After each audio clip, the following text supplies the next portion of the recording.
ఎహెజ్కేలు గ్రంథం 35 అధ్యాయము. ఎహెజ్కేలు గ్రంథము 35 అధ్యాయము. ఎహెజ్కేలు గ్రంథం 35 అధ్యాయము 3-4 వచనాలు చదువుదాం ప్రియులారా. ఎహెజ్కేలు గ్రంథము 35 అధ్యాయము 3-4 వచనాలు చదువుదాం.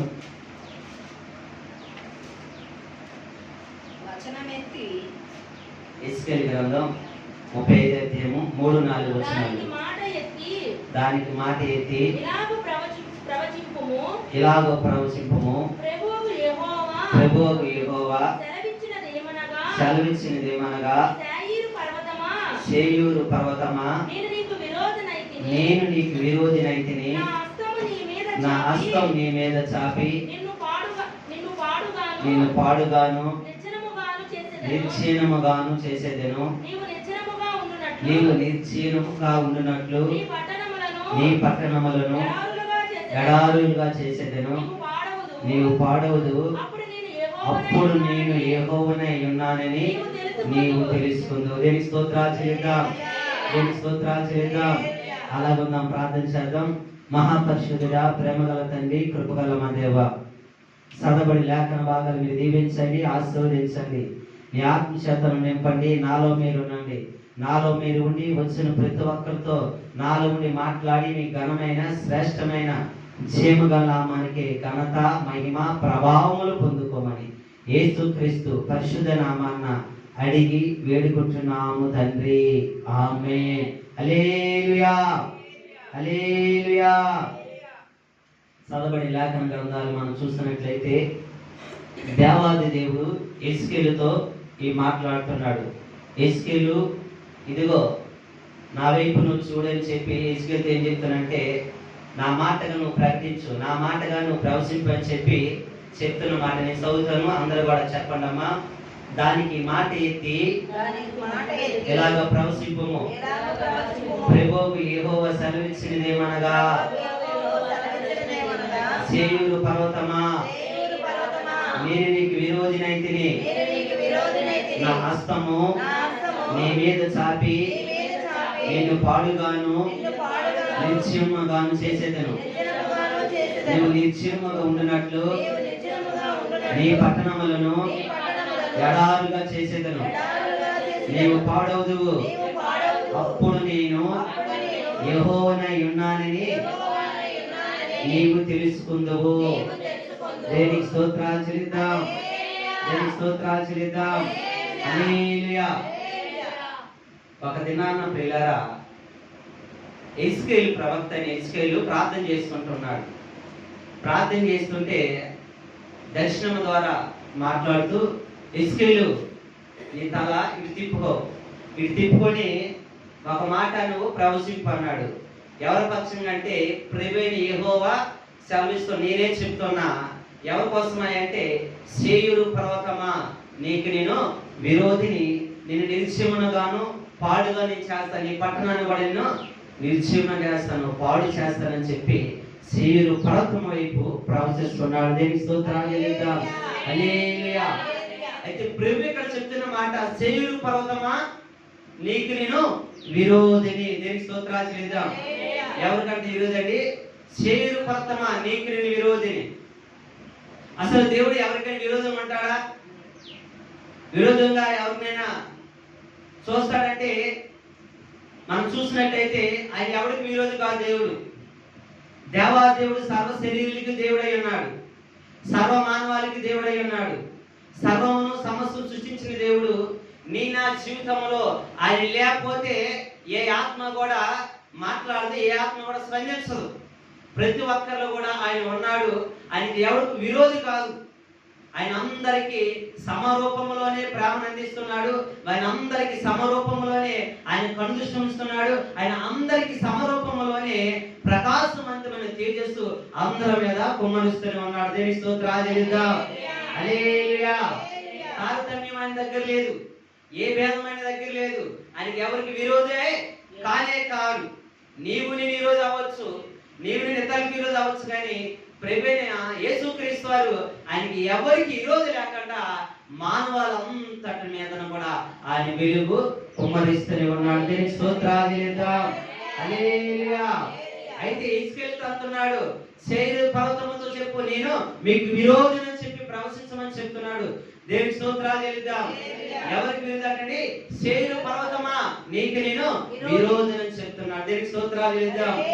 అయితే ఒకవేళ ఎవరికి విరోధయ్యా మనం చూస్తే ఆయన ఎవరికి విరోధం కాదు, కానీ ఎవరికి విరోధం ఉంటాడనంటే ప్రియులారా, ఆయన ఆజ్ఞ గైకొనడానికి ఆయన విరోధంగా ఉంటాడు. ఎవరికి విరోధం ఉంటాడండి? ఆజ్ఞ గైకొనడానికి విరోధంగా ఉంటాడు. లేదా తన స్వాస్థాన్ని పాడు చేసినటువంటి వారికి ఆయన విరోధంగా ఉంటాడు. దేవుని స్తోత్రాలు. ఆయన ఎవరు కూడా విరోధి కానే కాదు ప్రియులారా. ఆయన అందరికి కూడా ఎలా ఉన్నాడంటే, కీర్తనకాడైన దావీదు అంటాడు 145వ కీర్తన 5వ వచనంలో అంటా ఉంటాడు కదా, యెహోవా అందరికి ఉపకారి. హల్లెలూయా. ఏమైనా ప్రియులారా, యెహోవా అందరికి ఉపకారి. ఒకరే కాదు, ఇద్దరు కాదు, సర్వ మానవాళికి అందరికీ ఉపకారే. అని ఎవరికి విరోధి కాదు. ఎవరికి విరోధి అయి ఉంటాడంటే, ఒకటి అలా ఆజ్ఞ కైకొనకపోతే ఆయన విరోధిగా ఉంటాడు. లేదంటే తన స్వాస్థాన్ని అంటే ఎవరు? మనమందరినీ మనల్ని పాడు చేసినట్టు వారికి ఆయన విరోధిగా ఉంటాడు. దేనికి స్తోత్రాలు చేద్దాం. అయితే శేయీరు పర్వతమా నీకు విరోధి అంటున్నాడు. ఈ శేయీరు పర్వతం ఎవరు? ఈ శేయీరు ఎవరు? అసలు శేయీరుకి ఎందుకు విరోధం ఉంటున్నాడు? అసలు శేయీరు ఎవరని మనం చూసినట్టయితే ప్రియులారా, మొదటగా శేయీరు అంటే అర్థం ఏంటి అని మనం గమనించినట్లయితే, శేయీరు అనగా రోమము గలది. ఏంటంటే శేయీరు అనగా రోమముల గలది. దేనికి స్తోత్రాలు చేద్దాం. రోమం గల మనిషి ఎవరైనారు మనం చూడొచ్చు. ఎవరైనారు? రోమమ్మ గలదంటే ఎవరై ఉన్నారంటే యేసేపు రోమమ్మ గలవంటి వాడు. దేనికి స్తోత్రాలు చేద్దాం. అయితే ఒక దినాన ప్రియులారా, ఈ యొక్క శేయీరు పర్వతాన్ని, శేయీరుని దేవుడు ఎవరికి ఇచ్చాడంటే యేసేపుకి స్వాస్థ్యం ఇచ్చాడు. ఎవరికి ఇచ్చాడండి? యేసేపుకి స్వాస్థ్యం ఇచ్చాడు. ఇప్పుడు శేయీరు అనగా ఎవరు? యేసేపు. యేసేపు అనగా ఏదోము, ఏదోము అనగా శేయీరే, శేయీరు అనగా యేసేపు. కాబట్టి యేసేపుకి దేవుడు శేయీరుని స్వాస్థ్యం ఇచ్చాడు. ఎలాగ స్వాస్థ్యం ఇచ్చాడంటే పిల్లరా, ఇశ్రాయేలు ప్రజలకి కనాను దేశం ఎలాగ స్వాస్థ్యం ఇచ్చాడో శేయీరును కూడా యేసేపుకి ఆ విధంగా స్వాస్థ్యం ఇచ్చాడు. అదే మాట అది ఉంటా చూడండి. ద్వితీయోపదేశకాండము 2వ అధ్యాయము 12వ వచనం ఆ మాట ఉంటా ఉంటది.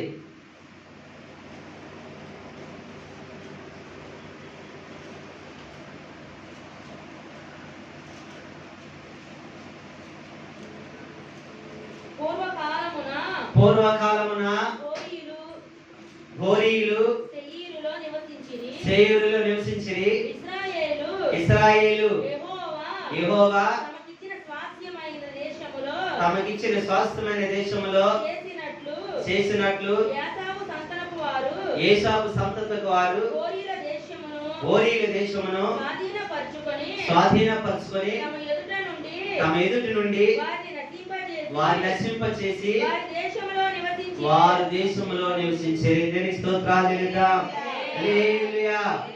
యేసేపుకి ఎలా ఇచ్చాడంటే దేశంలో ప్రియులారా, ఇశ్రాయేలు ప్రజలకు ఎలాగైతే పాలు తేలిపడే దేశంలో ఇచ్చాడో దేవుడు, అలాగే నేను ఎవరికి ఇచ్చానని చెప్తున్నా యేసేపుకి హోరీలు నివసిస్తున్న ఈ యొక్క శేయీరు దేశం నేను అక్కడికి ఇచ్చాను. కాబట్టి ఇదిగో మీరు ఎలాగైతే స్వాధీనపరచుకోబోతున్నారో, మీరు ఎలాగైతే పాలు తేలిన కానాను దేశం ఎలాగైతే స్వాధీనపరచుకోబోతున్నారు, నేను కూడా శేయీరు పర్వతంలో శేయీరు దేశంలో కూడా యేసేపుకి ఇచ్చినాను. కాబట్టి యేసేపుని మీరు ఏమి కూడా కదిలించబాకండి. యేసేపుని మీరు ఎవరు కూడా ఇదిగో కదిలించబాకండి. యేసేపు దగ్గర మీరు ఏం చేయాలంటే ఆ దేశంలో మీకు ఏది కావాలన్నా సరే ద్రవ్యం ఇచ్చే మీరు కొనుక్కోవాలి తప్పితే ఆ దేశంలో మీరు స్వాధీనపరచుకోవడానికి మీకు ఏంటి యోగ్యత కూడా లేదని చెప్పి ఇశ్రాయేలు ప్రజలకి దేవాదేవుడు చెప్తున్నాడు. దేనికి స్తోత్రాలు చేద్దాం. ఆ 5వ వచనంలో ఉంటది. ఏమంటే 5వ వచనంలో ఉంటది. అక్కడ చక్కటి మాటలు చదవండి. 5వ వచనం కూడా చదవండి. 2:5 అండి. ద్వితీయోపదేశకాండం 2వ అధ్యాయం 5వ వచనం.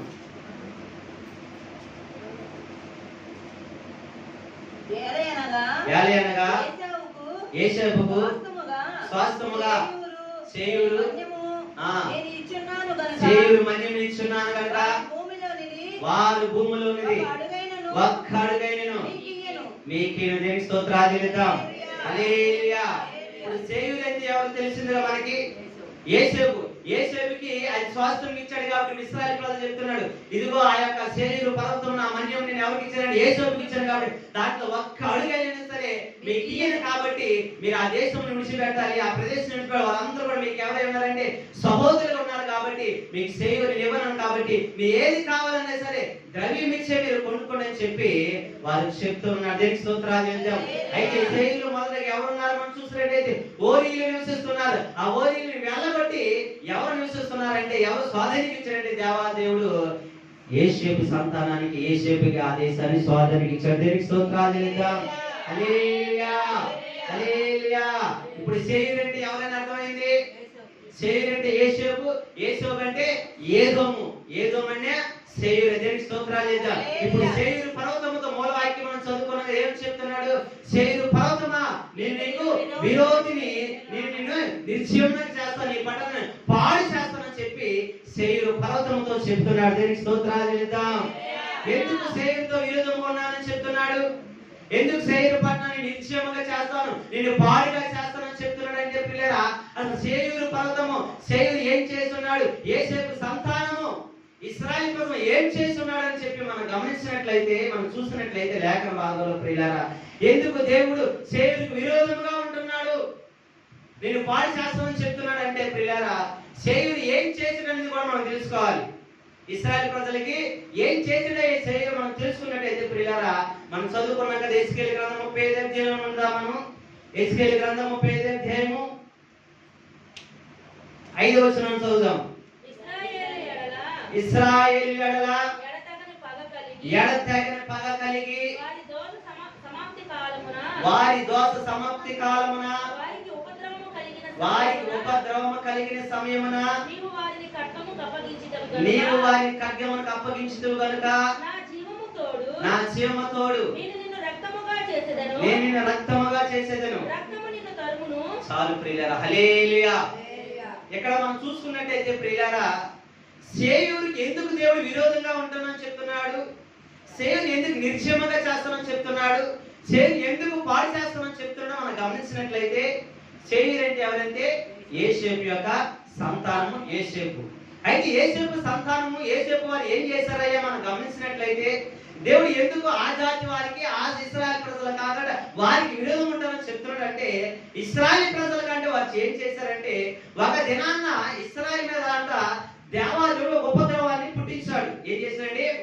ఉపద్రవం వచ్చింది. ఉపద్రవం అంటే ప్రళయం, విపదం అంటే కష్టం, విపదం అంటే విప్లవం, విపదం అంటే శోధన, విపదం అంటే శాపము. ఆ శాపము కోపము ఏలుబడి చేస్తూ ఉంటే, ఆ శాపం నుండి, కోపము నుంచి, ఆ ద్వేషము నుంచి, ఆ ఉపద్రవం కష్టకాలం నుంచి అనుభవిస్తుంటే, ఆ కష్టకాలం అనుభవించి తీరిపోతుంది. కష్టకాలం అనుకునే లోపు వారు చేసిన పని ఏంటంటే, ఆ పైన ఉంటుంది చూడండి, ఎడతెగన పగ కలిగి వారి దోష సమాప్తి అయిపోతుంది. ఎవరి దోషము?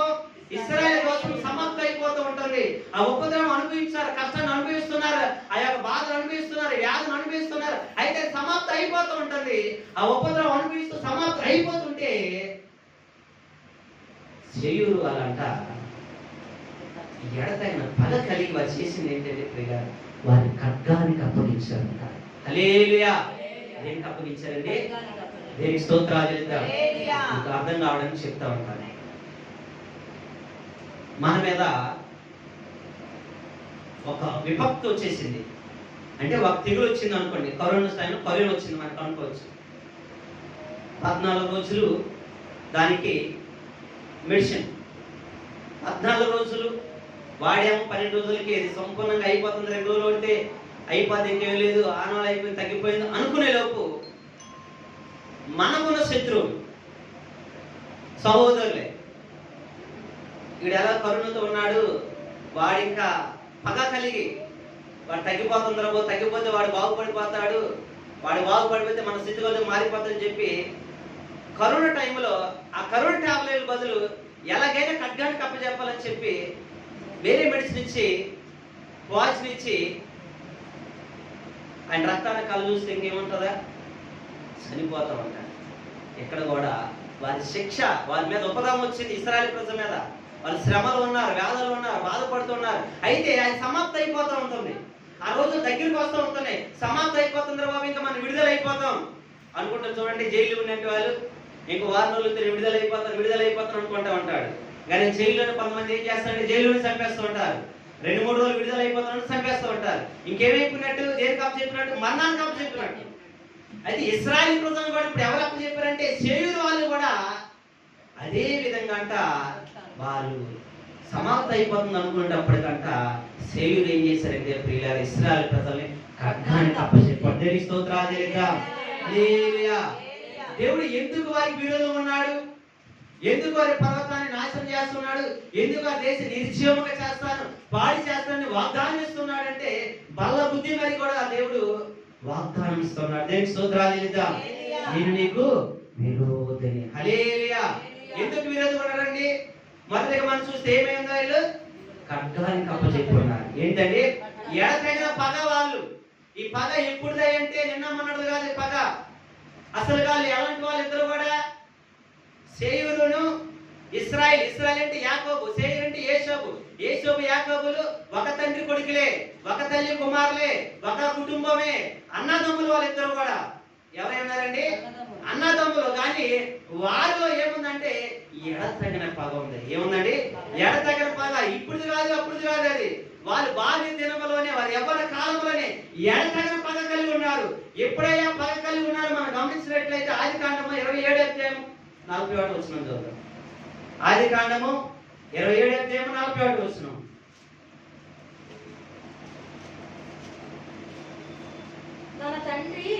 తన తండ్రి యాకోబుకి ఇచ్చిన దీవెన నిమిత్తము ఏసేవు అతని మీద పగ పెట్టిన. దేవునికి స్తోత్రాలు చెల్లిద్దాం. హల్లెలూయా. ఈ పగ ఎప్పుడుదండి? నిన్న మొన్నటిదా? ఎడతగదని దేవుడు అంటే ఎప్పుడు పట్టిందండి? ఒక తండ్రికి కొడుకులు ఉన్నప్పటి నుంచి, ఒక తల్లి కుమారులు నుంచి చెప్పి కుటుంబంలో వారి బాల్య దినాల నుంచే వారు ఒకరు ఎడల ఒకరు పగ కలిగి ఉన్నారు. హల్లెలూయా. ఈ రోజు లోకంలో మనం చూస్తూ ఉన్నాం చాలా మందిని. మన ఉండవల్లో జరిగిన సంగతి ప్రియులారా, ఒక 6 నెలల సంగతి, ఒక 6 నెలల తర్వాత, ఒక 6 నెలలు కిందటి ఉండవల్లో జరిగిన సంగతి. ఇద్దరు అన్నదమ్ములు, ఇద్దరికి చెరువుకు 2.5 సెంట్లు ఇచ్చారు. ఇద్దరి మధ్యలో భార్య కూడా కట్టుకోవాలా. ఏం కట్టుకోలేదండి? భార్య కూడా కట్టలా. అన్నదమ్ములు ఐక్యతగా ఉన్నారు, సంతోషంగా ఉన్నారు. అయితే వారి వివాహాలు జరిగిన తర్వాత వారి మధ్యలో కొన్ని గొడవలు రేగాయి. తర్వాత ఒకరు మనస్పర్ధలు వచ్చాయి. తర్వాత ఒకరు విరోధ భావంతో ఉన్నారు. ఒకరంటే ఒకరు దేశం కలుగుతుంది, ఒకరంటే కోపం పగులుతూ ఉంటుంది, పగతో రగిలిపోతూ ఉన్నారు. అయితే ఒక రోజున ఏం చేశారంటే పెద్దవాడు మధ్యలో నీకు నాకు బాగోట్లేదు, నీ పిల్ల నా పిల్ల వస్తున్న రోజు తిట్లో మీ ముఖం చూస్తేనే మాకు సరి దరిద్రం అని చెప్పి తిట్టుకుంటే మొదలు పెట్టారు. అయితే ఇది మంచిది కాదని చెప్పి మధ్యలో పేద కూడా కట్టుకోమని చెప్పి అనుకున్నారు. ఏం కట్టుకుని అనుకున్నారండి? ఇవి లేనప్పుడు వాళ్ళు పని మొదలు పెట్టారు. పేరేడు కట్టారు, మొదలు పెట్టారు, ఒక 2 అడుగులు ఎంత కట్టారు. మరుసటి అక్కడికి వెళ్ళారు, వచ్చారు. రాగానే ఇది నా స్థలం ప్రయాణ కూడా కట్టారని చెప్పి దాన్ని కోలు కొట్టేసి ఆవేశంతో పోయి అన్న మీద తమ్ముడు కర్రతో తల మీద ఏటేశాడు. ఏటేయగానే అక్కడే పువ్వులు పెట్టి చనిపోయాడు. దేనివల్ల ఇది? పగ వల్ల. దేనివల్ల అండి? దేనికి అప్పు చెప్పాడు? ఖడ్గానికి అప్పు చెప్పాడు. రక్తాన్ని చూస్తున్నా అంటే దేనివల్ల అంటే పిల్లలు ఇప్పుడు ఏమైపోతున్నాడంటే విరోధిగా మారిపోతున్నారు. దేనివల్ల అండి? దేనికి స్తోత్రాలు చెల్లిద్దాం. ఎవరికి విరోధి దేవుడు? ఎవరికి విరోధి కాదు ఆయన. అందరికి ఉపకారి దేవాది దేవుడు. దేనికి స్తోత్రాలు చెల్లిద్దాం. కానీ ఆయన స్వాస్థాన్ని పాడు చేసినట్టు వారికి దేవుడు విరోధి ఉంటాడు. దేనికి స్తోత్రాలు చెల్లిద్దాం. ఆయన స్వాస్థం ఎవరై ఉన్నామో, ఎవరైతే ఆయన రక్తం చేత కడగబడ్డారో, ఎవరైతే మారు మనసు రక్షణ పొందారో, ఎవరైతే బాప్తిస్మం పొందుకున్నారో, ఎవరైతే యేసుదేవుడు ప్రభువు యేసుక్రీస్తును అంగీకరించారో వారందరూ కూడా ప్రభువు యేసుక్రీస్తు వారి యొక్క స్వాస్థ్యమై ఉన్నారు. ఆయన బిడ్డలే కాదు, మన బిడ్డలే. ఎవరైనా అంటే ఊరుకుంటాం మనం. ఏమైనా చిన్న పిల్లలే కొట్టుకున్నారు అనుకోండి, వాడికి చిన్న రక్తం వచ్చింది అనుకోండి, ముందు ఏం జరిగిందో ఆలోచించాం. ఆవేశపడిపోయి నా కుమారుని కొడతావు, ఎవరు కొట్టారు అంటాం, వెళ్ళిపోయి ఇంటి మీదకి వెళ్ళిపోయి అవసరమైతే 4-5 పోలీసులు వెళ్ళిపోయి ఏం చేస్తాం? వెనక ముందు ఆలోచించకుండా ఇంటి మీద పడిపోయి మనం పోట్లాట చేస్తాం. ఎందుకని? మన పిల్లవాడని చెప్పి, మన కుమారుడు అని చెప్పి, మన బిడ్డ అని చెప్పి. అలాంటిది మనమే అంత ఆవేశపడిపోతుంటే దేవాది దేవుడు నిన్ను నన్ను సృష్టించి నీ కొరకు నా కొరకు ప్రాణం పెట్టి రక్తం కాచి నిన్ను నన్ను ఏర్పరచుకొని తన స్వాస్థ్యంగా చేసుకున్న బిడ్డమై మనల్ని మనం ఆయనతో సరిగ్గా నడిచి నడవక తప్పిపోతూ అక్కడక్కడ ఆయన కోపం పుట్టిస్తూ అయినప్పటికీ పడిపోతూ లేస్తూ ఆయన నడుస్తున్నప్పటికీ కొంతమంది అనుకుంటారు, అబ్బో ప్రభులు నడవట్లేదులేండి, ప్రభులు వాళ్ళు ఉండట్లేదులేండి, వాళ్ళకి ఎవరు లేదులేండి, వారికి ఏ ధైర్యం లేదండి, ఏ తోడు లేదులేండి అనుకుని వాళ్ళు కష్టాలు వచ్చినప్పుడు ఏం చేయాలనుకుంటారంటే ఇంకా కష్టం మీద కష్టం పెట్టాలని, ఇంకా శోధన మీద శోధన పెట్టాలని చెప్పి చూస్తూ ఉంటారు. కానీ నీవు నన్ను కష్టాలు గురి చేసినా, నిన్ను నన్ను వేదనకు గురి చేసినా, విపత్తులు మన మీద పెట్టేసినా, ఖడ్గానికి అప్పచెప్పాలనుకున్నా, లేదు ఇతరులకి అప్పచెప్పాలనుకున్నా, మనం సైలెంట్గా ఉన్నా మన తండ్రి సైలెంట్గా ఉన్నాడు. హల్లెలూయా. ఆయన సైలెంట్గా ఉన్నాడు. దేవుని స్తోత్రాలు చెల్లిద్దాం. ఆయన వారి విరోధిగా ఉంటాడు. హల్లెలూయా, హల్లెలూయా. నీవు నేను ఎవరితో మాట్లాడాల్సిన పని లేదు, నీవు నేను ఎవరి విరోధంగా మాట్లాడే పని లేదు, నీవు నేను ఎవరిని కూడా మనం ఎవరిని చేయలేము. అయినప్పటికీ కూడా దేవుడు మన పక్షంగా ఉంటే, అది విరోధిగా ఉంటే అని చెప్తున్న మాట, నేను మీకు విరోధిని, మిమ్మల్ని నేను విసర్జిస్తూ ఉన్నాను, మిమ్మల్ని పాడు చేస్తానని చెప్తున్నాడు. హల్లెలూయా. ఎవరిని పాడు చేస్తున్నాడు అంటే నీకు విరోధం ఉన్నట్టు వారిని, నేను ఖడ్గంగా అప్పచెప్పినట్టు వారిని, నిన్ను శ్రమ పెట్టినట్టు వారిని, నిన్ను ఎవరైతే నీ మీద విరోధులు ఉన్నారో వారికి దేవుడు విరోధం ఉండబోతున్నాడు. హల్లెలూయా, హల్లెలూయా. మొదటగా వీళ్ళు ఏమై ఉన్నారంటే శరీరు ప్రజలు ఇశ్రాయేలు మీద ఎలా ఉన్నారు, ఎడతగని పగ కలిగి ఉన్నారు. రెండు వైపు చూస్తారు, ఖడ్గానికి అప్పచెప్పి ఉన్నారు. ఇంకా మూడోది చూస్తే ఏం చేశారు ఇశ్రాయేలు ప్రజలు మనం చూస్తే, ఎందుకు ఖడ్గానికి అప్పచెప్పారని మనం చూస్తే అదే ఎజ్కేలు గ్రంథంలో ఉంటది, 35వ అధ్యాయం ఎజ్కేలు గ్రంథంలో ఉంటది. వారు ఏమై ఉన్నారని మనం చూస్తే ప్రియులారా, ఇంకా కూడా 11వ వచనం మనం చదవచ్చు. నా జీవము తోడు నీవు వారి ఎడల పట్టిన పగ వలన వారికి చూపిన అసూయ చొప్పునను క్రోధము చొప్పునను నేను నీకు తగిన పని చేసి నిన్ను శిక్షించడం వలన. హల్లెలూయా. ఏమై ఉన్నారంటే ప్రియులారా, ఇశ్రాయేలు ప్రజల మీద ఏం కలిగి ఉన్నారంటే అసూయ కలిగి ఉన్నారు. ఏం కలిగి ఉన్నారంటే ఈ రోజు కూడా లోకంలో ఏముంది, అన్నదమ్ముల మీద అసూయ, అక్క చెల్లెల మీద అసూయ, కుటుంబాల మీద అసూయ. అవునంటారు కాదంటారా? ఒకడు బాగా చదువుకుని ప్రయోజకుడు అవుతుంటే వాడిని చూసి అసూయ, పోనీ ఒక తమ్ముడు ఏమో వాడు బాగున్నాడంటే అసూయ, అన్న బాగున్నాడంటే అసూయ. అంటే ఎవరు వారలేకపోతున్నారంటే ఒక కుటుంబంలో ఉన్న అన్నదమ్ములు అక్క చెల్లెలు వారలేకపోతున్నారు, ఒక కుటుంబంలో ఉన్నట్టు వారు ఒకరిని చూసి ఒకరు వారలేకపోతున్నారు.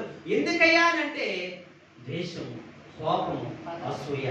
ఎందుకంటే నువ్వేమో చదవు, నువ్వేమో ఉద్యోగం చేయవు, నువ్వేం ప్రయోజకుడు కావు, నువ్వెంతసేపు తిరుగుతావు, ఎంతసేపు ఆటలాడుతావు, ఎంతసేపు కూడా లోక ఆశలు కలుగుతూ ఉంటాయి. కానీ వాడు బాగుంటాడు, ప్రయోజకుడు కావాలి, అయ్యా నీకు శ్రద్ధ కలిగి నేను ఒక ఉన్నతమైన స్థితిలో ఉండాలని ఆడనుకుంటే మనకేముంటది? వాడిని చూసి అసూయ, కోపం, అసూయ, కోపం. ఇక్కడ కూడా ఇశ్రాయేలు ప్రజలేమో కనాను దేశంలో పాలు తినే దేశంలో వారు అంచెలంచెలుగా వారు ఆశీర్వదిస్తున్నారు, దీవించబడిపోతూ ఉంటే యేసేపు కూడా ఏమిచ్చాడు? యేసేపు కూడా సేవనిచ్చాడు, యేసేపు కూడా. కానీ వాళ్ళు కూడా ఆశీర్వదించి దీవించబడుతున్నప్పుడు కూడా వీళ్ళు అంతకంటే మరీ కూడా ఆశీర్వదించబడతాడు. ఎందుకంటే ఇశ్రాయేలు ముందు ఎవరు నిలవలేకపోతున్నారు, ఇశ్రాయేలుకి అడ్డేమి కూడా ఉండట్లేదు, ఎక్కడికి వెళ్ళి విజయమే వస్తుంది, ఎక్కడికి వెళ్ళినా ఘనంగా విజయోత్సవంతో వస్తూ ఉన్నారు. కానీ దాన్ని చూసి ఏం చేస్తున్నాడంటే సేవని యేసేపు వారం లేక అసూయ పడిపోతూ ఉన్నాడు. ఏం చేస్తానంటే అసూయ కోపంతో రగిలిపోతుంది, ఎప్పుడు దొరుకుతాడని చెప్పి. ఈ రోజులు కూడా అదే ఉంది. దేవుని బిడ్డలంటే అసూయ లోకంలో చూస్తే చాలా మందికి. దేవుని బిడ్డలంటే అయ్యో ఆదివారం వచ్చి తెల్ల సేలు కొట్టుకుని అబ్బో వీళ్ళు పవిత్రులంట వెళ్ళిపోతున్నారు, అబ్బో ఎంత చక్కగా వెళ్ళిపోతున్నానని వారం లేనుంటే ఎంతమంది ఉన్నారు. అవునంటారు కదా? వారం రోజుల్లో పనిచేస్తారంటారు, ఆదివారం మాత్రం ఒక గంట కూర్చుమని కూర్చోరంట. ఎంత దేవుడు, ఎంత భక్తి, అసలుకి ఒక గంట రమ్మనే రారు, ఎంత భక్తి అని వెళ్ళిపోతూ ఉంటున్నారు. అసలుకని అసూయ మనల్ని చూసి. చక్కగా రెడీ అవటం అసూయ, చక్కగా రెడీ అవటం కూడా చక్కగా ఉండటం అసూయ. అయ్యో దేవుడు మనల్ని ఆశీర్వదిస్తుంటే మనల్ని చూసి అయ్యో గొప్ప కార్యం చేసి సాక్ష్యం చెప్పు నిల్చుంటేనే అసూయ. ఎవరికంటే కుటుంబంలోనే అన్నదమ్ముల మధ్య, అక్క చెల్లెల మధ్యనే అసూయ. వీళ్ళిద్దరు కూడా ఏమైనారు? యేసేపు యాకోబులు ఇద్దరు అన్నదమ్ములే, వారి పిల్లలు అన్నదమ్ముల పిల్లలే, ఇద్దరు కూడా వాళ్ళ పిల్లలు వాళ్ళ సంతానమే కానీ వారు ఎడతెగని అసూయతో ఉన్నారు. హల్లెలూయా. కోపంతో ఉన్నారు, రగిలిపోతూ ఉన్నారు, అసూయతో ఉన్నారు పిల్లరా. అందుకే వాళ్ళు ఏం చేస్తారంట, ఖడ్గానికి అప్పు చెప్పారు. వాళ్ళు అసూయతో రగిలిపోయి ఖడ్గానికి అప్పు చెప్పారు. దేనికి స్తోత్రాలు చెల్లిద్దాం. అయితే పిల్లరా, మనలో కూడా మనం ఏం చేయాలంటే, చెడ్డ అలవాటులు ఏదైనా మనలో కలిగి ఉంటే మనం ఏం చేయాలంటే దాన్ని విడిచిపెట్టాలి. ఏం చేయాలండి? ఎందుకని విడిచిపెట్టాలి? ఆ చెడ్డ అలవాటుని మన జీవితంలో ఉందని అనుకోండి, ఏదైతే మనం పట్టుకున్నామో దాంతో మనం మరణిస్తూ ఉంటాం. ఒకడు చెడ్డ అలవాటు తాగి తాగి తాగి ఏం చేస్తూ ఉంటాడు, దాంతో మరణిస్తూ ఉంటాడు. ఒకడు ప్యాకెట్ ఆడి ఆడి ఆడి ఆడి తన ఇల్లునంతను పాడు చేసుకుంటూ ఉంటాడు. ఒకడే మందు పదార్థాలు బానిస అయిపోయి తన జీవితాన్ని కుటుంబం అంతా కూడా బాగా చేసుకుంటాడు. ఒకడు కత్తి పట్టుకొని పట్టుకొని పట్టుకొని ఎవరైతే హత్య చేస్తాడో అదే కత్తి ఆయన మీదకి వచ్చే ఖడ్గానికి ఫాలో అయిపోతూ ఉంటాడు. చాలా మంది చూడండి, ఇప్పుడు మీ అబ్బాయి కూడా తీసుకోమ్మా, ఫోన్ తీసుకో. చాలా మంది పిల్లలకి హెచ్చరిస్తూ ఉన్నారు ఫోన్ ద్వారా, దాంట్లో గేముల ద్వారా, అనేకమైన పబ్జీ గేముల ద్వారా వాళ్ళ మాట వెనకంటే వాళ్ళకి వాళ్ళే శరీరం రప్పుకొని వాళ్ళకి వాళ్ళే కత్తో లేదా ఏదంటే దొరికితే వాళ్ళకి వాళ్ళే ప్రాణాలు తీసుకొని కూడా చాలా మంది చనిపోతూ ఉంటున్నారు. ఎందుకంటే అది కూడా ఒక చెడ్డ అలవాటు అయిపోతూ ఉంటుంది. ఈ చెడ్డ అలవాట్లు మానుకోవాలి. మన బాల్యం నుండే వీళ్ళు దూరంగా ఉండాలి. ఇప్పుడు బట్టి ఎడతగిన పక్కలు ఉన్నారు. వాళ్ళ బాల్య దినాలు ఉండే యాకోబు ఇశ్రాయేలు ఇప్పుడు బట్టండి, ఏసావు చిన్నప్పుడు బట్టి పగ కలిగి ఉన్నాడు, కోపం కలిగి, అది వారి సంతానం వారు కూడా ఆ పగగానే అలా ఉండిపోయింది. కానీ ఆ పగ వల్ల ఏమైపోతుందంటే, ఏ ఖడ్గాను పట్టుకున్నా ఆ ఖడ్గే మన మీదకి వస్తుంది. ఏ దానికి మన బానిస అయితే ఆ బానిసే మన జీవితాలు పాడు చేస్తూ ఉంటుంది. కానీ ఈ దినాన్ని మనం ఏం చేయలేదు ప్రియులారా, దానికి దూరంగా మనం ఉండాలి. దేవుని స్తోత్రాలు చెల్లిద్దాం. హల్లెలూయా, హల్లెలూయా. ఏం చేయాలండి? దానికి దూరంగా ఉండాలి. అందుకే ఆదికాండంలో 9వ అధ్యాయం 6వ వచనం ఒక మాట చూడండి.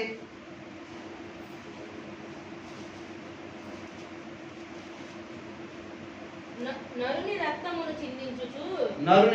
చిందించుచు వాని రక్తము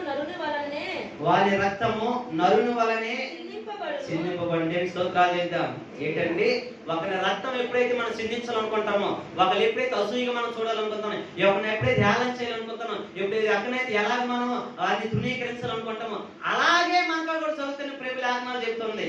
ఎలాంటండి, ఒక రక్తం మనం చూడాలి, అయ్యో వాడి గాయమైన దాగలు, ఒక కరదాన్ని కొట్టాలి, ఒక కత్తితో కొడాలి మనం అనుకుంటే అదే తిరిగి మన మీద కూడా వస్తుందని చెప్పి లేఖనాలు చదువుతుంది. దేవునికి స్తోత్రాలు చేద్దాం. అయితే మనం అనుకుంటాం, అయ్యో మన పిల్లలు ఇతర పిల్లలు చూసి అయ్యో వాడి ఫోన్ కొట్టుకొని పాడైపోయి, వాడు తాగుడు పాడైపోయి, వాడి ప్యాకెట్ జోజు అయిపోయి, వాడు అలాగే అయిపోయి మనం కోరుకుంటే అది ఎవరి మీదకి వస్తుంది అంటే పిల్లల రేపు పొద్దున్న మన మీదకే తిరగబడుతూ ఉంటాం. హల్లెలూయా. దాన్ని ఏమంటారంటే అసూయ, ద్వేషం అనే మాట. దీన్ని అసూయ అనొచ్చు, ద్వేషం అనొచ్చు. అదే మాట ఇంకో మాట కూడా ఉంటుంది చూడండి. ఇంకో మాట ఎక్కడ ఉంటుందంటే మత్తయి సువార్త 7వ అధ్యాయం 2-3 వచనాలు.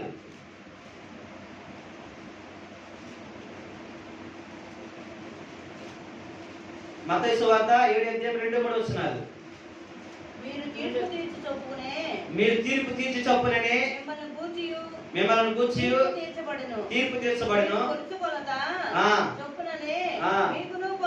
మీకును కొలబడును. మీ కంటిలో ఉన్న దూలమును ఎంచగా దేనికి స్తోత్రాలు చెల్లిద్దాం. చాలు ప్రియులు, చాలు చాలు.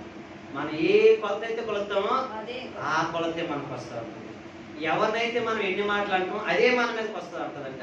ముందు దేవుడు ఏం చెప్పి, నీ కంటిలో నడుచుని నువ్వు, నీ ఇంటిలో ఉన్న నీవు, నీ ప్రవర్తన నువ్వు మార్చుకున్న తర్వాత ఇతరులకు నువ్వు ఆలోచించాలి. దేనికి స్తోత్రాలు చెల్లిద్దాం. హల్లెలూయా. ఇతరులోకి యేసోపు సంతానం ఎలాగుందంటే వారు దేవుడికి విరోధమైన స్వభావాలు ఉన్నాయి, వారు దేవుడికి విరోధమైన స్వభావాలు ఉన్నారు, వారంతా కూడా దేవుడికి విరోధమైన బలిపీఠాలు కట్టి ఉన్నారు.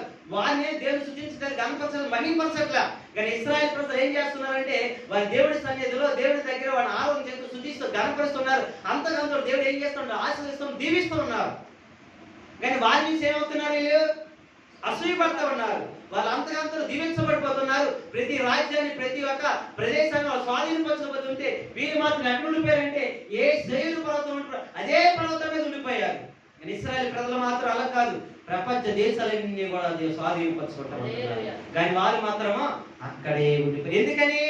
వాళ్ళ అసూయ ఉంది, వాళ్ళు ఏముందని క్రోధం ఉంది, వాళ్ళ కోపం ఉంది, ఎడదైనా పగ వల్ల వాళ్ళు ఏం చేయలేకపోతున్నారు. వాళ్ళు చేసే ప్రయత్నాలన్నీ కూడా ఎలాగైనా ఆపాలరా అదే ప్రయత్నం మీద ఉన్నారు. కానీ వాళ్ళు దేవుని వల్ల ఆస్వాదించబడుతున్నారు, దేవుని వల్ల దీవించబడటం, దేవుని వల్ల వాళ్ళ కృప పొందుకోవడం, దాని వల్ల దాన్ని చూడలేకపోతున్నారు వాళ్ళు. ఈ రోజు కూడా దేవుని బిడ్డలు చాలా మంది అయ్యా కృప పొందుకొని ఆస్వాదించబడుతుండే, దేని వల్ల కృప పొందు ఏది వల్ల ఆస్వాదించబడుతున్నారు అయ్యా, ఆ మార్గాలు మనవా నడవాలని చెప్పి ఇతరులు ఏమేమో ఆ మార్గాలు నడవాలి. కానీ మిగతా వాళ్ళు ఏం చేస్తున్నారంటే అమ్మో వాళ్ళు దీవించబడుతున్నారు, ఆస్వాదించబడిపోతున్నారు, వాళ్ళ దేవుడి దగ్గరికి ఎలాగైనా ఈరోజు ఆగాలి, దేవుడి సన్నిధికి ఎలాగైనా ఈరోజు తప్పించాలి, ఎలాగైనా కుటుంబాల ప్రార్థన ఈరోజు జరిగించవాలి, ఎలాగైనా ఆ ప్రార్థనలో మనం పాలు పొందుకోవాలి. ఎందుకని? వెళ్తే వాళ్ళు ఆశ్రయించబడిపోతారు, వెళ్తే వాళ్ళు దీవించబడతారు, వెళ్తే వాళ్ళ మీదకి వచ్చిన కీడంతా కొట్టువేయబడిపోతే మనం వెళ్ళకపోతే అలాగేం రాదు. అంతే కదా? మరి దాన్ని ఏమంటారు? అసూయ క్రోధం. హల్లెలూయా. అసూయ క్రోధం. అందుకే ఏ కొలతతో మీరు కొలుస్తారో అదే కొలత మీకు కొలబడుతుంది. ముందు నీ కంటిలో ఉన్న నీ నలుసు నువ్వు తీర్చు, అప్పుడు నీ సోదరుల గురించి నువ్వు ఆలోచించు. నువ్వు ఆలోచించడం ఎలా? దేవునికి స్తోత్రాలు.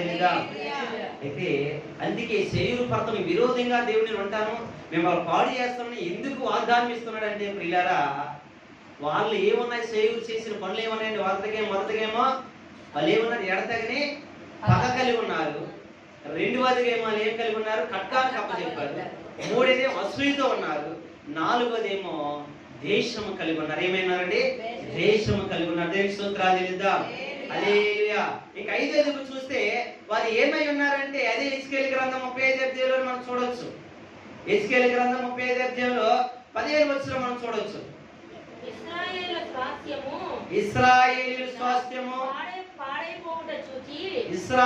స్వాస్థ్యము పాడైపోవట చూసి నీవు సంతోషించితివి కనుక నీకును ఆ ప్రకారం చేసేదును. సేయురు పర్వతమా నీవు పాడవదు, ఏదేమో దేశం యావత్తును పాడైపోను, నేను యెహోవానని మీరు తెలుసుకుంటారు. దేవునికి స్తోత్రాలు చేద్దాం. హల్లెలూయా. ఇక్కడ ఐదోది చూస్తే ఇశ్రాయేలు స్వాస్థ్యం. ఇశ్రాయేలు స్వాస్థ్యం అంటే ఎవరు? నీవు నేను. ఎవరై ఉన్నామండి? ఎవరై ఉన్నాము? మనందరం. ఎవరైతే రక్షణ పొందున్నారో, ఎవరైతే బాప్తిసం తీసుకున్నారో, ఎవరైతే ఆయన రక్తం చేత కడగబడి ఉన్నామో మనందరం కూడా ఆయన స్వాస్థ్యమే ఉన్నాం. దేవునికి స్తోత్రాలు చేద్దాం. ఎవరి స్వాస్థ్యం మనము? చెప్పండి. ఏం డౌట్గా చెప్తున్నారు? లేదంటే నేను దేవుడు కాదు, మా నాన్న మా అమ్మ అక్కడ ఉన్నారు, వాళ్ళ స్వాస్థ్యం అంటే నేను, మా స్వాస్థ్యం మా ఊరు ఉండిపోయింది. మనందరం కూడా ఆయన రక్తం చేత కడగబడ్డాం, కొనబడ్డాం కాబట్టి ఆయన స్వాస్థ్యం అన్నప్పుడే అంటే ఆయన స్వాస్థ్యము ఇప్పుడు ఏమైంది? పాడైపోయిందంట. ఏమైపోయిందండి? అయితే మనం అన్ని కాలం ఒకరోజు ఉంటాం, మనం ఉంటాము, అన్ని కాలం ఒకేలా ఉంటాం. కానీ కొన్నిసార్లు మనం ఏం చేస్తామంటే దేవుడు మనల్ని ఆశీర్వదించిన సరే భయం వచ్చేది. ఒక్కోసారి అమ్మో ఇక్కడ ఏదో వాడు వస్తాడేమో, ఇంటి నిండా డబ్బులు ఉన్నాయి, ఇంటి నిండా ధనం ఉంది, ఇంటి నిండా వస్తువులు ఉన్నాయి, ఇంటి నిండా ఎవడు వస్తాడేమో అని చెప్పి భయం పడుతూ ఉంటుంది. ఎవరిలాగా భయం? యోగులాగా భయం వేస్తుంటది. అప్పుడు దేవుడు మనం ఆశ్రయించి దీవించేస్తున్నాడు. వీళ్ళేమో రోజు ఒక పార్టీ చేసుకుంటున్న కుమార్తెలు చేసి రోజు ఒక పార్టీ చేసుకుని రోజు ఒక ఫంక్షన్ చేసుకుని వీళ్ళు విస్తారంగా బలు అర్పిస్తున్న ఏ పాపము ఏ దోషం వస్తుందని చెప్పి యోగు ఏం చేసి భయపెట్టుకోవాడు. ఆ భయం ఏంది? యోగు మీదకి వచ్చేసింది. మనం కూడా భయపడినప్పుడు ఏమొస్తుంది? స్వాస్థ్యము పాడైపోతుంది. భయం వల్ల ఏమవుతుంది? కరోనాకు చనిపోవడం చాలా మంది కారణం ఏంటి? కరోనా ఏం చేయలేదు ఎవరినో వాడు ఇప్పుడు కూడా భయమే సగం చంపేసింది. సగం అది వచ్చిందో తెలిసింది అనుకో కొంతమంది పైనుంచి అంతస్తు దూకేసిన కొంతమంది ఉన్నారు. కొంతమంది ఏమో బావిలో దూకేసిన, కొంతమంది చెరువులో దూకేసిన కొంతమంది ఉన్నారు. కొంతమంది అయ్యో కరోనా మాకు వచ్చింది మాతో మాట్లాడదని చెప్పేసి హత్యలు చేసుకున్న వాళ్ళు, ఉరేసుకున్న వాళ్ళు, మందు తాగి చనిపోయిన చాలా మంది ఉన్నారు. కొంతమంది భయపడిపోతామో మాకు వచ్చేసిందని చెప్పి భయపడినట్టు వాళ్ళు కూడా చాలా మంది ఉన్నారు. హల్లెలూయా. అంటే మనం ఎందువల్ల భయపడి చనిపోతామంటే కొంత భయం మనకు వచ్చిస్తున్నప్పుడు. మనం ఎప్పుడు పాడైపోతామంటే దేవుని మీద పూర్తిగా ఆనుకోలేక భయం మనలో కలిగినప్పుడు మనం కూడా కష్టాలు వస్తాయి, బాధలు వస్తాయి, వ్యాధులు వస్తాయి. అలాంటప్పుడు మనం ఏం చేయాలంటే భయపడిపోతున్నప్పుడు ఆ బాధ మనకు వచ్చినప్పుడు అంట మన స్వాస్థ్యం కొంచెం పూర్తిగా పాడైనప్పుడు అంటే కొంచెం ఏదో ఒక అవయం పాడవుతుంటుంది. ఆ పాడైనప్పుడు మన శత్రువులు లేదా మన సహోదరులు, మన కుటుంబాలు ఏం చేస్తారు? కొంతమంది మనకు వరకు బైబిల్ పట్టుకుని దేవుడు దేవుడు దేవుడు అనుకుంటూ తిరిగారు. ఈరోజు అబ్బా పడ్డారు మంచం మీద, హాస్పిటల్ బాగాలైపోయారు, అబ్బా ఎంత సంతోషము అని చెప్పి ఇరుగమ్మకు పొరుగమ్మకు చుట్టాలకి బంధువులకి పడిపోయారు. మంట వారికి దేవుడు తిరిగారు, అబ్బకు ఆయన తిరిగారు, ఏం తిరిగారు, అక్కడ ప్రార్థన అంట, అక్కడ ప్రార్థన అంట, ఏం తిరిగారు, ఏం చీరలు కట్టారు, ఇప్పుడు హాస్పిటల్ పడి ఉన్నారని చెప్పి ఊరందరూ చెప్తారంట. లేరంటారు అలాగా? మన కుటుంబాలైనా ఉంటారు, మొదటికి ఎవరు చెప్పరు. మన కుటుంబాలైనా ముందు స్టార్ట్ అవుతూ ఉంటది, ఎక్కడో స్టార్ట్ అవ్వదు. ఏసన్న గారికి, అది జాన్ వెస్లీ గారికి, జాన్ వెస్లీ గారికి కరోనా వచ్చిందంట. ఆయన తెలియకుండా ముందే చుట్టుపక్కల అందరూ తెలిసిపోయింది, అన్నయ్యకి జాన్ వెస్లీ కరోనా వచ్చేసింది, ఇంకా అయిపోతున్నా లేదు. ఇంకా ఆయన దగ్గర ఇంకా రాలా, ఆయన దగ్గర ఉన్న వాళ్ళు కూడా తెలియదు, ఇంకా ఆ రిపోర్ట్ కూడా ఇంకా రాలేదంట. ఈలోపు జాన్ వెస్లీ వచ్చేసింది, ఆయన ఇంకా అయిపోయి లేదని చెప్పేసి అనేస్తాం. అంటే ఏమేమి ఎక్కడి నుంచి వచ్చేస్తుంది? మన దగ్గర నుంచే ముందు వస్తారు. హల్లెలూయా, హల్లెలూయా. దేవుడు ఏం చెప్తున్నాడంటే వారి స్వాస్థ్యం పాడైనప్పుడు నువ్వు సంతోషించావు. ఎవరు? మన శత్రువులు, మన సహోదరులు సంతోషించాలని చెప్తారు. అయితే మనం ఏం చేయాలంటే పిల్లరా, మనం కూడా ఈ ప్రయాణాన్ని ఆలోచించుకోవాలి. మన స్వాస్థ్యం ఇశ్రాయేలు ప్రజలు ఉన్న మనం అందరం కూడా దేవుడి సొత్తై ఉన్న సంఘంలో ఉన్న ఎవరి గురించి ఎవరు పాడైపోయినా మనం ఏం చేయకూడదు? అంతేనంటారా? లేదంటే అబ్బా చాలా రోజులకి పడిపోలేదు, ఎంత ఆరోగ్యం ఉంది, ఇప్పటికి అయ్యే మంచం మీద పడింది, ఇప్పటికీ ఆరోగ్యం వచ్చింది, ఇప్పటికి అనారోగ్యం బాధపడింది అని చెప్పి శుభ్రంగా డిప్రెషన్ పడుకుంటారా? మనం సంతోషించకూడదు. చేతనైతే వారి దగ్గరికి వెళ్ళి ప్రార్థన చేయాలి, చేతనైతే వారు సువార్త చెప్పాలి, చేతనైతే వాళ్ళు వాదాచి 4 మాటలు చెప్పి వచ్చి వారు ఉండాలి. కానీ మనం సంతోషించడానికి తాగదు, ఆనందించడానికి తాగదు. ఎందుకంటే మనం ఒకరి గురించి ఒకరము సహోదరులు కలిగి ఒకరి నుంచి వాదాల్చవాలిగా మనం ఉండాలి. కానీ మనం సంతోషించడం తాగ. దేవుని స్తోత్రాలు చెల్లిద్దాం. హల్లెలూయా. అయితే వీళ్ళు ఏం చేస్తున్నారంటే ప్రియులారా, తన సహోదరుడు పడిపోవడం చూసి, ఇశ్రాయేలు పడిపోవడం చూసి, ఇశ్రాయేలుకి స్వాస్థ్యం పాడైపోవడం చూసంట ఏం చేస్తున్నారంటే శేయూరు సంతోషిస్తా ఉన్నాడంట. దేవుని స్తోత్రాలు చేద్దాం. అయితే ఆ సంతోషించడం ఎవరు చూసాడు? దేవాది దేవుడు చూశాడు. ఎవరు చూశాడండి? దేవాది దేవుడు చూసి చెప్తున్నాడుగా, దేవాది దేవుడు 15 వచనం అంటాడు, శేయూరు పర్వతమా నువ్వు ఆయన సంతోషిస్తున్నాము, నువ్వు సంతోషిస్తున్నావు కాబట్టి నీకు విరోధిని, నేను పాడు చేస్తా ఉంటాను. హల్లెలూయా. ఎవరికంటే విరోధండి? దేవుడు వారికి విరోధి. ఈ రోజు ఈ మాట మనం జ్ఞాపకం చేసుకోవాలి. మీరు ఇశ్రాయేలు ప్రజలుగా దేవుని స్వాస్థ్యంగా మనం ఉన్నాము. మన మీద మన శత్రువులు అవ్వచ్చు, మన బంధువులు అవ్వచ్చు, స్నేహితులు అవ్వచ్చు, అయ్యో శ్రమ దినాలు నీకు, లేదా కష్టకాలం నీకు, విభక్తి నీకు, అయ్యో ఇది పోతుంది, నేను ఇదిగో రాను దినాలు నాకు అన్ని క్షేమకరమైన దినాలి, సంతోష దినాలి, ఇదిగో దేవుడితో గడిపే దినాలి, నా కుటుంబంలో అంత నెమ్మది అని నువ్వు ఆలోచించుకునేటప్పుడు ఎవరైనా నేను ఖడ్గాను కప్పు చెప్తే, ఎవరైనా నీకు శోధన కప్పు చెప్తే, ఎవరైనా నీకు అసూయపడి ఇదిగో నీ శ్రమ పాలైతే చేస్తే దేవుడు వారికి తీర్పు తీరుస్తాడు. దేవుడు వారికి విరోధంగా ఉంటాడు. అది ఆయనకైనా అవ్వచ్చు, మనకైనా అవ్వచ్చు ప్రియులారా. వారికి వర్తిస్తుంది, మనకి వర్తిస్తుంది. అయితే మనం ఎలా ఉండాలంటే ప్రియులారా, ఒకరి ఇదిగో శ్రమలు ఉన్నప్పుడు, వ్యాధులు ఉన్నప్పుడు, బాధలు ఉన్నప్పుడు మనం వారిని ఆదరించే వారికి ఉండాలి, వారిని వాదార్పించే వారికి ఉండాలి. దేవుని స్తోత్రాలు చేద్దాం. ఎలా ఉండాలండి? ప్రభువైన యేసుక్రీస్తు వారు ఒక దినాన్న ఎక్కడికి వెళ్తారంటే యాకోబు బావి దగ్గర సమరయ స్త్రీ దగ్గర 2 దినాల ప్రయాణం చేశారు. ఎక్కడికండి?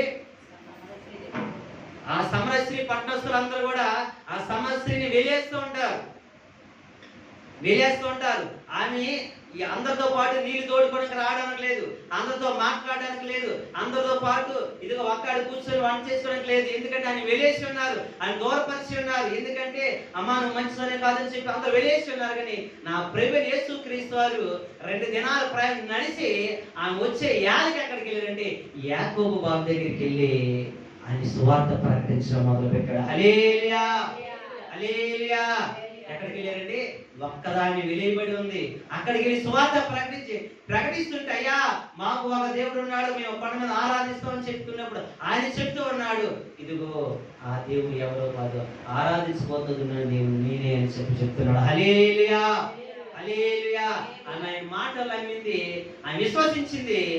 తర్వాత అయ్యా నేను చేసినవన్నీ కూడా మీరు అందరూ కూడా అబద్ధం అని చెప్పున్నాను, వెలిస్తారు, ఇదిగో ఒక ప్రవక్త వచ్చాడు, ఆయన నిజమైన దేవుడిని చెప్పినన్ని కూడా తెలియపరచని చెప్పి వారందరూ కూడా తీసుకుని వచ్చి ఆ దేవుని దగ్గర కూర్చొని పెడుతున్నప్పుడు వారి జీవితాలన్నీ కూడా చెప్పినప్పుడు వారందరూ కూడా విశ్వసించారు. దేవుని స్తోత్రాలు. హల్లెలూయా. మనం ఏం చేయకూడదు, ఎవరు కూడా వెలివేయకూడదు, మనము ఎవరు దేశించకూడదు, అసూయ చూపకూడదు. మనం ఎలా ఉండాలంటే పిల్లలు ఐక్యత కలిగి ఉండాలి, ఒకరికొకరు ప్రోత్సాహమైన మాటలు చెప్పే ఉండాలి. ఒకరి కష్టంలో ఉన్నప్పుడు, వ్యాధులు ఉన్నప్పుడు, స్వాస్థ్యం పాడైపోతున్నప్పుడు వారిని వాదార్చాలే కానీ మనం సంతోషించడానికి తగనే తగ. దేవుని స్తోత్రాలు. అందుకే ప్రేమ యేసుక్రీస్తు చెప్తున్న మాట ఏంటంటే పిల్లరా, మూలవాక్యం ఏమేమి ఉందో పిల్లరా చదవండి. మూలవాక్యము 3-4 వస్తున్నారు. దాని మాట ఎత్తి ఇలాగ ప్రవచించుము. యెహోవా సెలవిచ్చినదేమనగా, ఆ. సేయీరు పర్వతమా, నేను నీకు విరోధినైతిని, నా హస్తము నీ మీద చాపి పాడు చేసినట్లు నిన్ను పాడుగాను నిర్జనముగా చేసేదను. నీవు నిర్జనముగా ఉండునట్లు ఆ. నీ పట్టణములను విరామములుగా చేసేదను. దేవునికి స్తోత్రాలు చెల్లిద్దాం. నీవు పాడవదువు. హల్లెలూయా. అప్పుడు నేను యెహోవానై చాలు ఉన్నానని. ప్రియులారా, ఆయన శబ్దము చెప్పి మరీ చెప్తున్నాడు దేవుడు. ఏం చేస్తున్నాడండి? శబ్దం అంటే ఒట్టేసి మరి నేను కార్యం చేస్తానని చెప్పి కంపల్సరిగా ఎవరి పక్షంగా చేస్తానంటే ఇశ్రాయేలు పక్షంగా దేవుడు ఇశ్రాయేలు పక్షంగా తోడుగా ఉండి ఇశ్రాయేలు ఎవరైతే ఖడ్గానికి అప్పు చెప్పారో, ఎవరైతే ఎడతెగని కోపం చూపించారో, ఎవరైతే అసూయ పడ్డారో, ఎవరైతే క్రోధం చూపించారో, ఎవరైతే ఇదిగో భ్రష్టు హృదయాలు కలిగి ఉన్నారో, ఎవరైతే సంతోషించారో వారికి విరోధిగా నేను ఉంటానని చెప్తున్నాడు. హల్లెలూయా.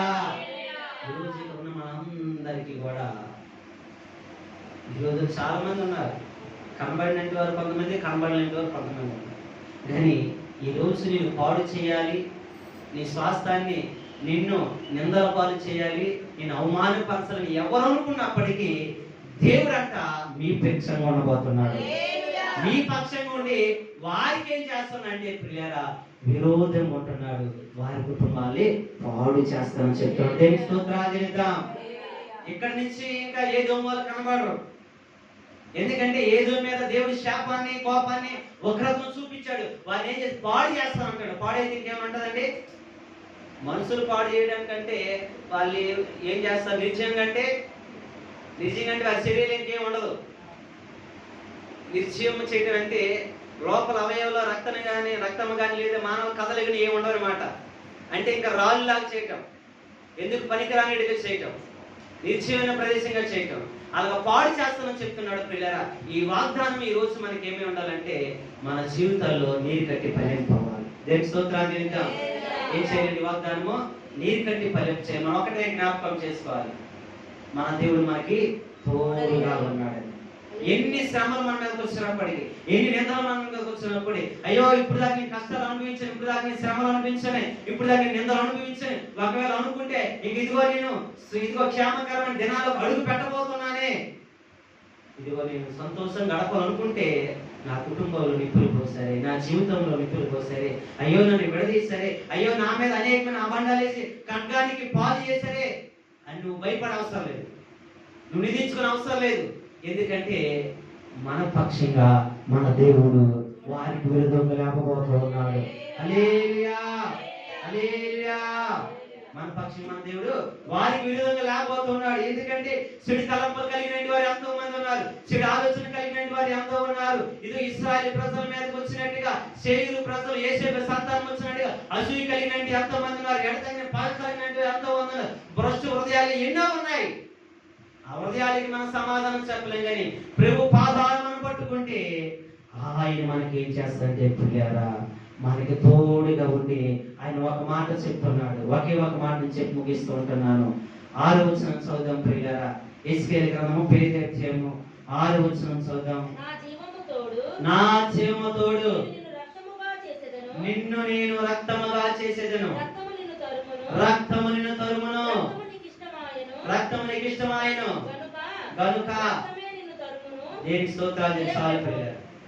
నా జీవంతోడు, ఎవరి జీవంతోడు అండి? దేవాదేవుడు ఆయన జీవంతోడు ఆయనకి ఆయన ఒట్టేసుకుంటున్నాడు. నా జీవంతోడు, సేయూరు పర్వతమా రక్తం నిన్ను తరుమును. ఎవరు తరుగుతారండి? నేను దేనికి అప్పు చెప్పారు? ఇశ్రాయేలు ప్రజలే రక్తానికి అప్పు చెప్పాడు. ఖడ్గం కంటే ఇప్పుడు ఖడ్గం పొడవగానే వస్తుంది, అవునంటారు కదా. కర్రతో పడగానే వస్తూ ఉంటది, కిందన పడగానే రక్తం వస్తూ ఉంటది. అసూయ అంటే వాళ్ళేమో ఇప్పుడు శ్రమలు కలిగిస్తే, వేదన కలిగేస్తే, వాళ్ళు ఏడుస్తుంటే కన్నీరు వస్తుంది. కాబట్టి దేవుడు ఏం చెప్తున్నావు? ఖడ్గానికి అప్పు చెప్పి రక్తానికి నిన్ను కూడా నేను అప్పు చెప్తూ ఉంటాను, రక్తమే నిన్ను తరుమును అని చెప్పి దేవుడు వారికి హెచ్చరిస్తూ ఉన్నాడు. హల్లెలూయా. ఈ మాటలు మన హృదయంలో చాలా జాగ్రత్తగా పట్టుకోవాలి. ఎందుకంటే ఏది మనం ఇతరులను నిందిస్తూ ఉంటామో అదే మన జీవితాల మీద ఏర్పాటు చేస్తుంది. వాళ్ళు ఏమన్నారు? ఖడ్గానికి అప్పు చెప్పారు. అయితే మనం ఖడ్గానితో మనం చేరలేము. నీవు నేను ఎలా ఉండాలంటే ప్రియులారా, మౌనం కలిగే ఉండాలి. దేవుడి సన్నిధిలో కనిపెట్టుకొని భరించినట్టయితే మన పక్షంగా దేవుడు కార్యం చేస్తాడు. హల్లెలూయా. అందుకే శరీర పర్వతమా నేను ఖడ్గానికి అప్పు చెప్తూ ఉంటాను. ఖడ్గము నిన్ను తరుమును. ఖడ్గం నీకు ఇష్టము. ఎందుకంటే ఇదిగో వారి రక్తం చూడాలనుకుంటున్నావు కదా, ఇదిగో వారి ఖడ్గం నీకు రక్తం కాల్చి నువ్వు ఖడ్గం చూసి నువ్వు సంతోషించాలనుకున్నావు కదా, అసూయ కలిగి ఉన్నావు కదా, క్రోధం కలిగి ఉన్నావు, పగ కలిగి ఉన్నావు. కాబట్టి ఆ పగ ఈ రోజు నిన్ను తరుగుతుంది. ఎక్కడైతే నువ్వు ఆయన అనుమానించి, ఎక్కడైతే అసూయ పడ్డావు, ఎక్కడైతే నీ క్రోధం చూపించావు, ఎక్కడైతే వారిని హేళన చేసావు, అదే ప్రదేశం అదే ప్రాంతంలో కూడా ఆ ఖడ్గాన్ని నేను తరుమని చెప్పి ప్రభువు సేవ్యుడు అంటే ఇశ్రాయేలు యేషపు సంతానాన్ని హెచ్చరిస్తున్నారు. దేవుని స్తోత్రాలు చెల్లిద్దాం. హల్లెలూయా. ఈ రోజు ప్రియులారా, మీ దేనికి భయపడస్తలేదు. ఏమి నిందలు, ఏమి అవమానాలు మీ మీద ఒకవేళ వస్తే ఉంటే, ఎంతమంది మీ మీద అసూయపడి మీరల్లా చేసింది ఒకటే ఖడ్గమైన దేవుడిని మనం పట్టుకోవాలి. దేవుని స్తోత్రాలు చెల్లిద్దాం. ఏం చేయాలండి? ఖడ్గమున్న దేవుడిని మనం దయించుకోవాలి. ఈయన ఎలాంటి దేవుడు అంటే దీర్ఘ శాంతం గల దేవుడి పేరు ఇంకొంది. ఏముందండి? దీర్ఘ శాంతం నీకు కలిగి ఉంటే, ఓర్పు నీకు కలిగి ఉంటే, నీకు సమాధానం కలిగి ఉంటే, నీకు ప్రేమ కలిగి ఉంటే, ప్రేమమయుడు కృపమయుడు దేవుడు ఒక దినాన్న నీ పక్షంగా వారికి విరుద్ధంగా మారబోతున్నాడు. వారు ఏదైతే నీ మీదకి పంపిస్తున్నాడో వారి మీద తిరిగి అది పంపించబోతున్నాడు. ఏ అసూయ అవ్వచ్చు, ఖడ్గం అవ్వచ్చు, ఏ క్రోధం అవ్వచ్చు, కోపం అవ్వచ్చు, అదే తిరిగి వారి మీద పంపించి వారిని దేవుడు అంట పాడుగాను నాశనముగా చేస్తానని చెప్తున్నాడు. హల్లెలూయా. మనం చేయాల్సిందల్లా దీర్ఘ శాంతము కలిగి జీవించటమే. దేవుడు 8 నెలలు కూడా కాచి కాపాడిన దేవుడు ముందుల దినాలు సంవత్సరంలో కూడా మనల్ని పోషించి నడిపిస్తుంటాడు. కానీ మనం చేయాల్సిందల్లా కూడా ప్రభు పాదాలు పట్టుకొని దీర్ఘ శాంతి గల వారికి మనం ఉన్నట్టయితే ఆయనే మన పక్షంగా గొప్ప కార్యాలు చేయబోతున్నాడు. దేవుని స్తోత్రాలు చెల్లిద్దాం.